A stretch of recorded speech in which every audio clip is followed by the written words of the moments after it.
This podcast is meant for general health information and is not meant to override any medical advice. All questions will be screened and not contain any personal information. If you want a private consultation, contact us via positivechoice.org, or you can contact your provider directly. Thank you and enjoy the episode. Hello, and welcome to the Positive Choice Wellness Podcast. I'm Annalise, an exercise physiologist and nutritionist. And I'm Melanie. I'm also an exercise physiologist and nutritionist. And today we have the very elusive, hard to get in, been trying to get her on since the dawn of this podcast, Miss Edith Zelkins.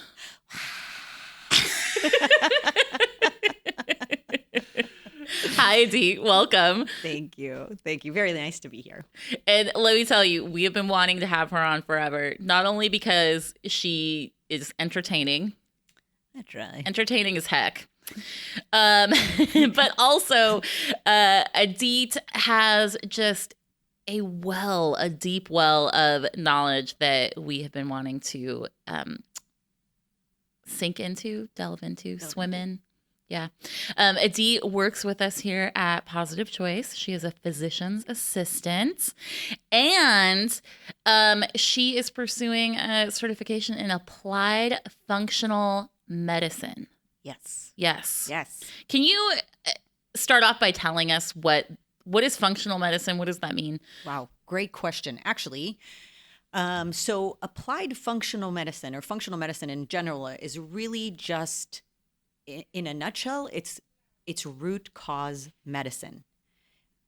Rather than looking at a constellation of symptoms. So for example, like irritable bowel syndrome, rather than looking at each individual symptom, it's the idea of looking upstream of those symptoms and wondering why they're happening and treating that rather than the symptom. So rather than giving you something for a stomach ache or something for constipation, we find out why there's a stomach ache and why there's constipation, treat that, and hopefully help resolve those symptoms. So it's really just looking at root cause medicine. Imagine that. Go figure. Who'da thunk? And so that's why we were super excited to bring you on to talk about immunity. Yes. So this is what we're going to get into today, you guys. We feel like it's been a little bit of a buzzword, right? Because we've been in the pandemic, so everybody's been wanting to have their immune system nice and strong. We also have a regular listener that has been wanting this topic forever and ever. So, Cliff, this is for you. What a nice instructor. How nice is that? Oh, I was going to say... This is like individualized medicine, Cliff. So I guess, I don't know. I always like to start podcasts off with like asking about definitions. So let's define what immune system, immunity, what we want to start defining with. Yeah. So that's a good question. And it's a very broad one because the immune system is a super, super complex system that involves a bunch of things, sort of different components, right? Things like your certain glands, like your thymus or your spleen, and then also your bone marrow that produces blood cells. And so it also, interestingly enough, includes your gut, which houses a planetary level of microbes, and they are also involved in your immune system. But in essence, if we want to really just sort of straightforward, kind of simplified, understandable explanation of your immune system, it is all the components of your various body systems that are built to protect you from the outside world, right? So that starts with skin and, lining of the nose and your mouth. And so it is a very complex system and involves many different components, but it's basically the parts and systems of your body that are charged with keeping you safe from the outside world.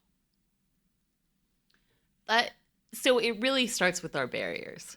It starts first and foremost with our barriers, right? Your skin is actually, weirdly enough, your skin is a giant mouth. So like anything that you put on your skin, so your skin is meant to keep you safe, obviously, right? From infection, also to, modulate your, being able to protect you from heat and cold and so forth. So, but also it is semi-permeable, right? So it's so that things can move back and, in and out, right? We want to make sure that I mean, it's important for that to be the case. Nothing really in the human body is just like shut tight, really, except for ideally your gut, which is supposed to be. But in general, everything else is, everything is semi-permeable, right? And so your skin is one of those things. And so that's why it's important what you put on your skin being a giant mouth, right? That's important because when your skin absorbs something, it doesn't have the benefit of your liver, which is what happens when you eat something or ingest something, which helps to detoxify. When you put something on your skin, it is pretty much right into the bloodstream from there. And so it really matters. Our personal care products, our home care products, cleaning supplies, laundry detergent, all of these things, those are going on your skin. And just because you have a skin and it is a barrier, it's not, like I said, it is semi-permeable, and it is taking all of those things in, and all of those things end up in your bloodstream. And then the rest of your body is charged with having to figure out what to do with all that stuff, how to detoxify it, decide if it's stranger danger, if it needs to start acting up against it, create an immune response to something. That's when we get people having, eczema or asthma or allergies or things like that from things that they might be exposed to just by putting it on their skin. So it's really, really important that we think about those barriers, and those are kind of our first line of defense.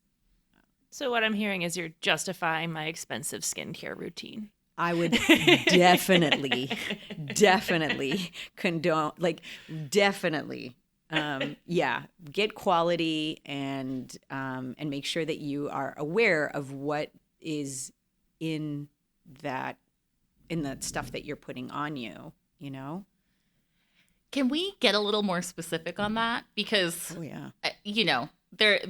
there can be inexpensive stuff that you can put on your skin that is that is true. Clear of all kinds of stuff. So what do we want to look for and maybe stay away from? Yeah. So first of all, there's a website called the EWG, the Environmental Working Group, and they are at ewg.org. And they do a fantastic job of rating different, they rate everything, food and personal care items and home, cleaning supplies and all the different things. But bottom line, in skincare, you definitely want to avoid parabens and phthalates. And frankly, there are actually really cheap alternatives, which is you can make it at home. There are loads and loads of DIY skincare and personal care products that are actually incredibly easy to make. Even something as simple as putting water and lemon essential oil as to clean the surfaces of your home. And so it can be really cheap, and it just requires maybe a little bit of ingenuity or a little bit of creativity. But ideally, anything in your skincare product, much like anything on your food label, should be all words that you recognized, and that they would also be recognized by your great-grandmother.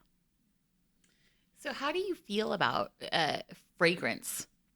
Because I heard that, like, I mean, obviously, if it's like an all natural extract kind of thing, but Yes. fragrance is in everything. And I've heard a lot that that can be very disruptive. Yeah, it absolutely can. And here's the bottom line. And I will say this, because what I don't want is people walking away from this being like, oh my God, I can't eat anything. I can't touch anything. I can't I don't want people, I want people to understand that ultimately,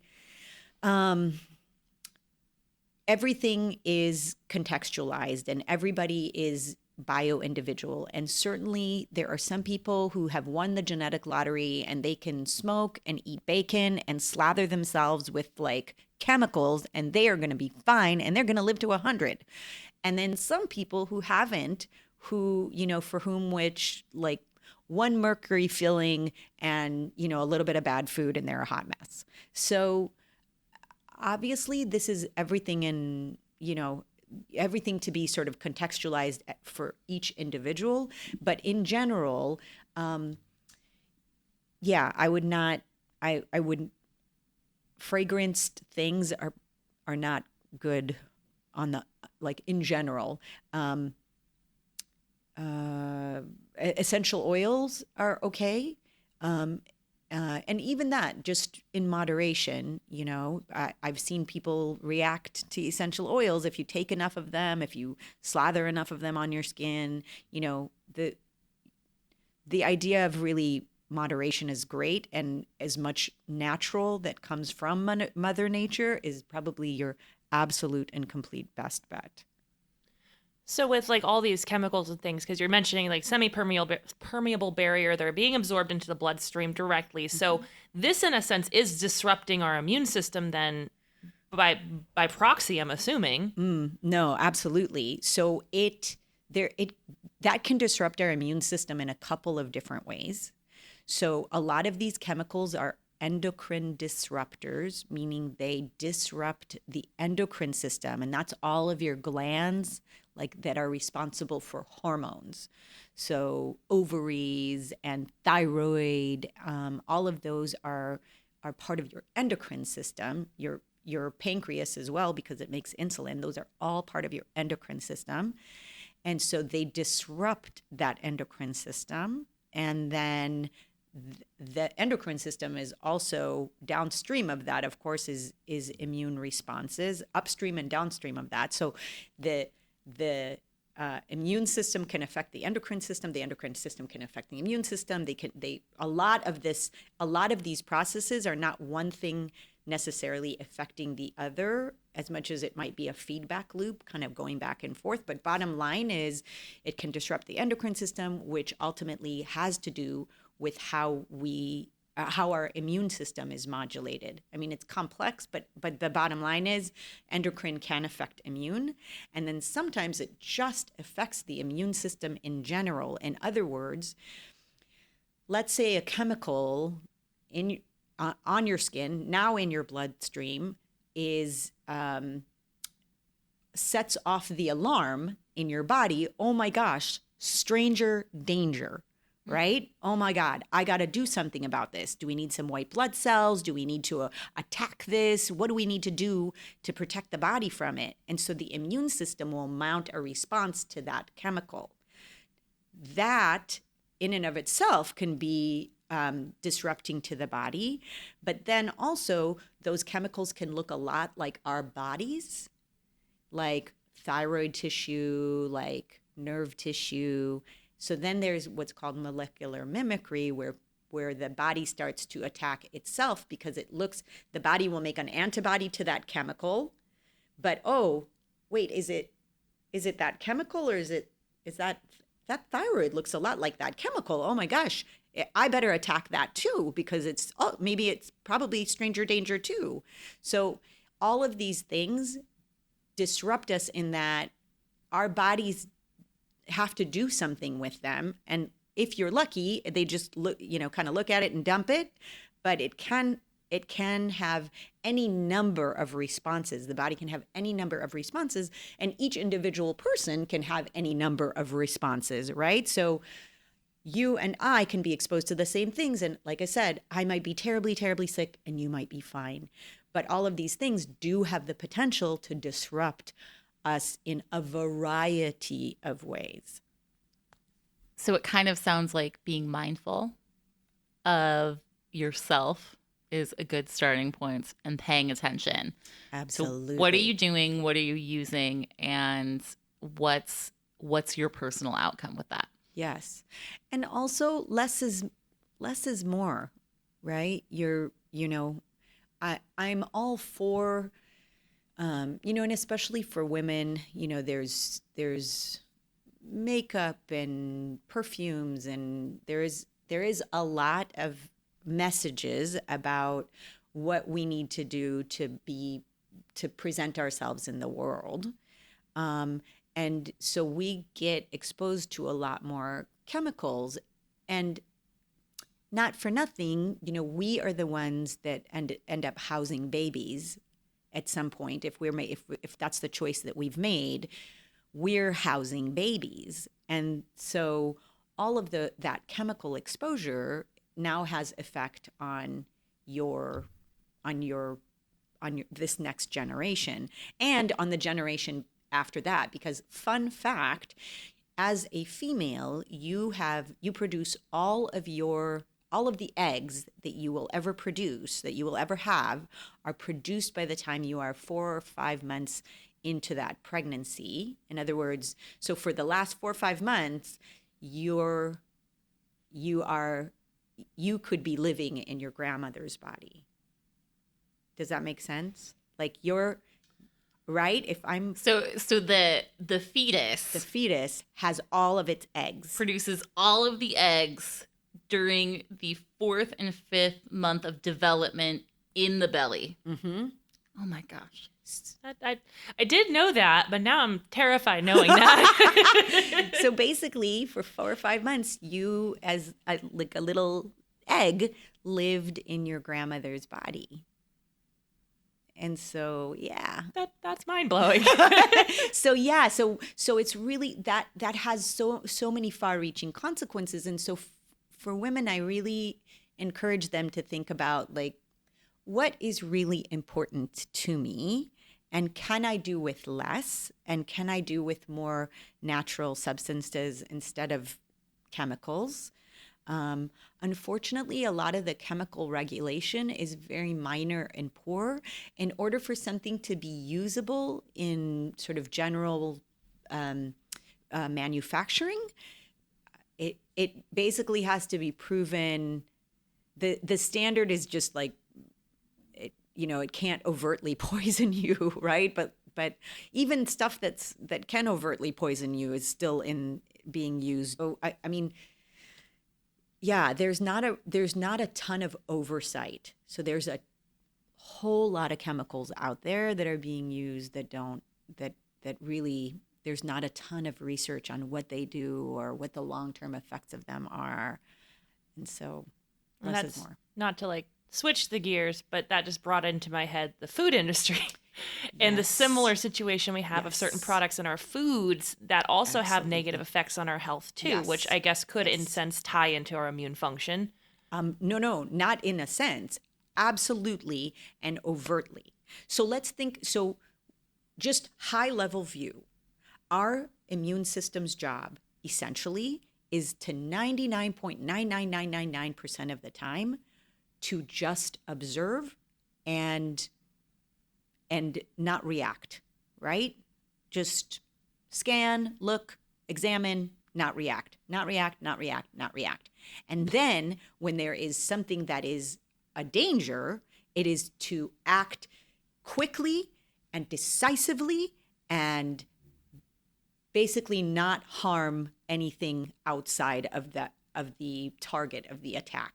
Right? To create inflammation, to create an immune response, and then at the same time that the immune system will respond to something, it will at the same time also start to pump out anti-inflammatory mediators, because the idea is to put on the gas and the brake at the same time so that we create a nice sort of moderate, not overwrought, not underwrought immune response. So that's the job of the immune system, is really essentially to tolerate. What happens when we start messing with the immune system by giving it jobs that are more than what it needs, right? Asking it to sort of surveil and response and surveil and response and surveil and response, is that it starts to distract it.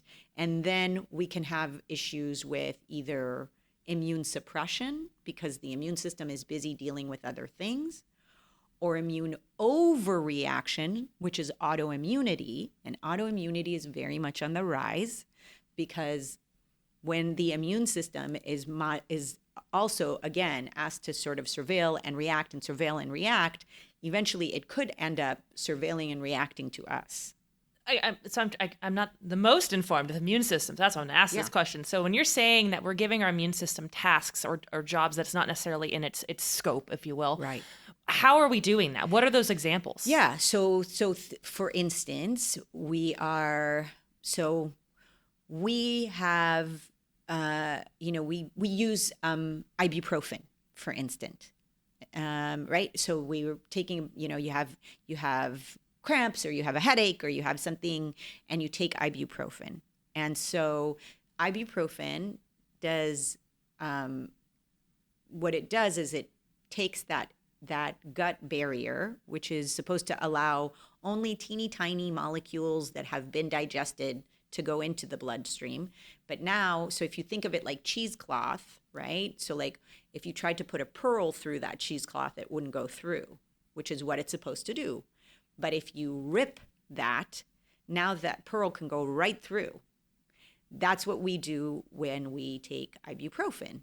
And when we open those barriers up and we let stuff in, right underneath that very thin layer is something called the gut-associated lymphatic tissue, which is also, so the acronym is GALT. Your gut-associated lymphatic tissue is there right at the base of your intestinal tract, so that when stuff comes in, the first thing that the immune system does is try and figure out, like, what is all of this, right? What can go through, what can't, what do I need to react to, what I don't need to react to. And so ideally that barrier is intact, because it is meant to keep, the microbiome that's in your gut, and not in your system, so that the immune system will respond to it. It's, undigested food, things like that. All of that needs to stay on one side of that barrier. So now your immune system is all of a sudden, now your gut lining is basically, shredded, because you're on ibuprofen. And so now the immune system has to deal with all of this stuff that does not belong in your bloodstream. Undigested food, parts of bacteria, potentially toxins or things that are in your food or in something that you ingested. So now the immune system has to address all of that stuff. It has to deal with it. And so it will in a variety of different ways, but that's not what, it is not helping it to sort of remain calm, right? And that's the distraction, essentially, from doing what it should be doing, Right. which is like looking out for viruses or addressing sort of attacks on us from the outside world. And so these types of things are really a distraction, because the immune system's job is, like I said, to surveil and tolerate for the most part. And if it is constantly in reactive mode, that has consequences.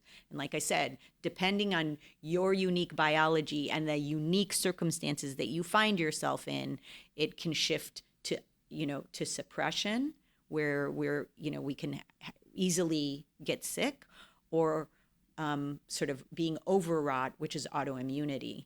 And that's, things like psoriasis and MS and ulcerative colitis and all of these things, which, again, are on the rise in the last probably decade or so. Hey, everybody. We enjoyed talking to Edith so much that we decided to make this a 2-part series. So stay tuned for another episode next time to finish up the part 2 of this immune boosting series. And remember to like, share, subscribe. And until next time, everybody.